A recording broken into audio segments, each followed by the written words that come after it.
Hello friend, bed preparation में आप सबों का स्वागत है।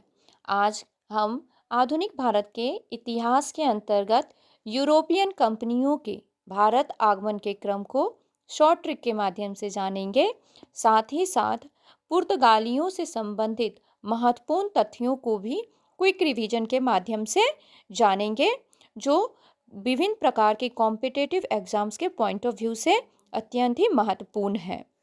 तो चलिए यूरोपियन कंपनियों के भारत आगमन के क्रम को देखते हैं। और ट्रिक है, पुत्र अडा डैड फंसा। पुत्र से पुर्तगाल, अ से अंग्रेज, डा से डच, डैड से डेनिस, फ से फ्रांसीसी और सा से स्वीडिश।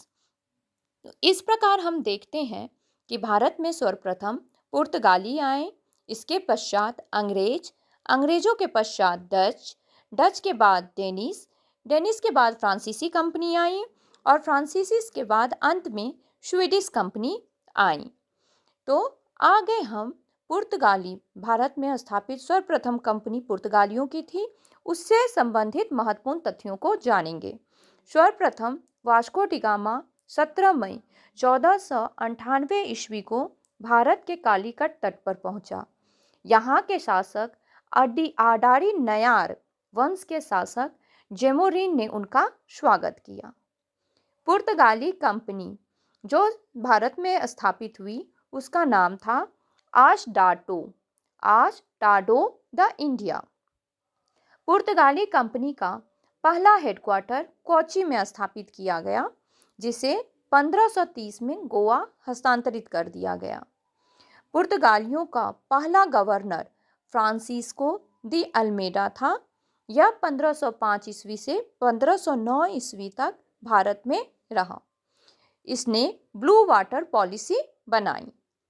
सर्वप्रथम पुर्तगालियों की पहली कोठी, व्यापारिक कोठी कालीकट में खोली गई, परंतु वहां के शासक जेमोरिन के दबाव में आकर उसे बंद कर दिया गया। तो इस प्रकार हम पाते हैं कि पुर्तगाली व्यापार करने की दृष्टि से भारत में आए और आके इन्होंने सर्वप्रथम कालीकट में अपनी कोठी, व्यापारिक कोठी स्थापित की, किंतु जेमोरिन के दबाव में उसे बंद कर दिया गया और ये मुख्यतः मसालों का व्यापार करते थे। पुर्तगालियों की दूसरी तथा प्रथम सफल कोठी कोचिन में स्थापित की गई। कालीकट में व्यापारिक कोठी के असफल हो जाने के पश्चात कोचिन में दूसरी कोठी खोली गई, जो पूरी तरीके से सफल रही। पुर्तगालियों का दूसरा गवर्नर अल्फांसो द अल्बुकर्क था। यह 1509 ईस्वी से 1515 ईस्वी तक भारत में रहा। इसने 1510 ईस्वी में गोवा तथा 1511 ईस्वी में मलक्का पर कब्जा किया। इसने मलक्का तथा हारमुज जल संधि पर कब्जा कर लिया तथा कार्टज अरमेडा की पद्धति अपनाई। कार्टज अरमेडा की पद्धति के अंतर्गत हिंद महासागर और अरब सागर से गुजरने वाली सभी समुद्रिक जहाज को टैक्स के रूप में एक निश्चित आमदनी पुर्तगाली कंपनी को देनी होती थी। अल्बुकर्क को पुर्तगाली कंपनी का वास्तविक संस्थापक माना जाता है। इसने भारतीय महिलाओं के साथ पुर्तगालियों के विवाह को प्रोत्साहित किया। इसके साथ ही साथ अल्बुकर्क ने गोवा में सती प्रथा को भी समाप्त किया। पुर्तगालियों का भारत में तीसरा गवर्नर नीनो द कुन्हा था। इसने पुर्तगाली हेडक्वार्टर को कोची से गोवा हस्तांतरित किया। पुर्तगालियों की भारत को देन। पुर्तगालियों की सबसे बड़ी देन प्रिंटिंग प्रेस थी, जो 1556 ईस्वी में स्थापित की गई। दूसरी देन गोथिक स्थापत्य शैली का विकास था। आज भी गोवा में का कैथोलिक चर्च इसका उदाहरण है। गोवा को पुर्तगालियों की खिड़की भी कहा जाता है। जहाज निर्माण की नई तकनीक का विकास भी पुर्तगालियों की ही देन है।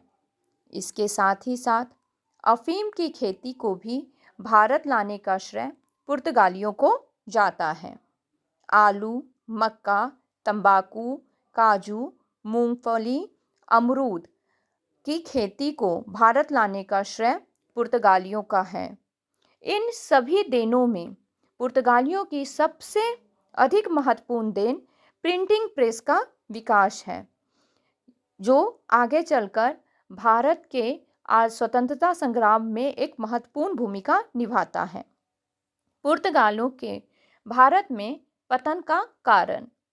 पुर्तगाली कंपनी एक सरकारी कंपनी थी जो सही समय पर सही निर्णय नहीं ले पाती थी। साथ ही साथ यह कंपनी भारत से दूर होने की वजह से भारत में की सही स्थिति का आकलन भी नहीं कर पाती थी। पुर्तगालियों के भारत में पतन का दूसरा बड़ा कारण ब्राज़ील जैसे उपनिवेश की प्राप्ति थी। ब्राज़ील के साथ व्यापार करने के क्रम में वह भारत के व्यापार पर उतना ध्यान नहीं दे पाया। इसका तीसरा पतन का कारण कार्टेज अरमेडा की पद्धति या नीति थी, जिसके तहत वह अरब सागर और हिंद महासागर से गुजरने वाले जहाज़ों से एक रकम की वसूली करता था, जिससे भारत के अगल बगल के देश इसे अपना शत्रु समझने लगे। पुर्तगालियों के पतन के अन्य कारणों में ईसाई मशीनरी की नीति थी, जो भारत के में आकर के यहाँ के धर्म के अंतर्गत हस्तक्षेप करने लगी, और अंतिम ब्रिटिश ईस्ट इंडिया कंपनी से प्रतिद्वंद्विता